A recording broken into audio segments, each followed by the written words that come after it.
Intégral Placement, Guillaume Sommerel. Et nos deux traders dans les starting blocks, on les rejoint, Jean-Louis Cussac et Giovanni Filippo. Bonjour messieurs. Bonjour tout le monde.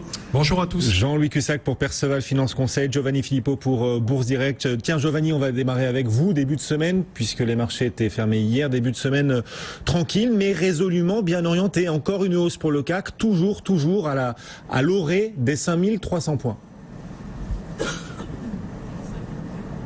C'est vrai, vous l'avez bien résumé, prudent mais bien orienté. C'est pas surprenant à ce stade du timing. Il faudra attendre le verdict final des élections présidentielles françaises pour voir un petit peu sur quel pied on peut danser pour les semaines et les mois à venir surtout. Ça sera très important. Voilà, donc comme Jean-Louis l'a évoqué, depuis la clôture du 24 avril à 5221,5 sur le futur mai, il se passe pas grand-chose. C'est un peu logique. 10-15 points autour de ce niveau, donc c'est arbitré vraiment de façon très très courte par rapport à des considérations très court-termistes, donc faut pas s'attendre à de réels changements, peut-être quelques points de vol d'ici la fin de la semaine, peut-être que certains investisseurs auront peut-être envie de couvrir un petit peu leur position avant le résultat des urnes le dimanche soir 7 mai.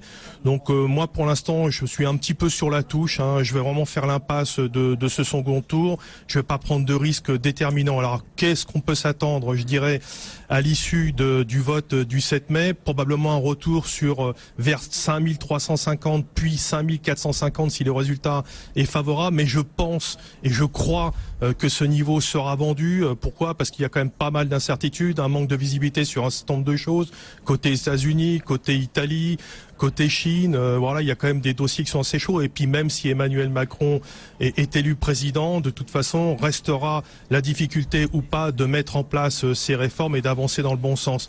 Dans le cas contraire, alors là, difficile de l'évaluer.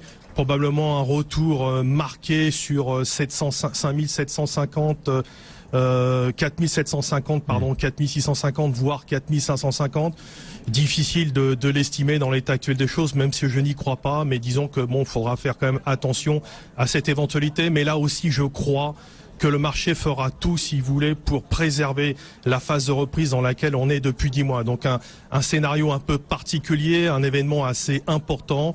En ce qui me concerne, peu de prise de risque dans l'état actuel des choses. Je continue, comme Jean-Louis l'a dit, à jeter quelques petits bouchons pour faire quelques petits écarts jusqu'à la fin de la semaine.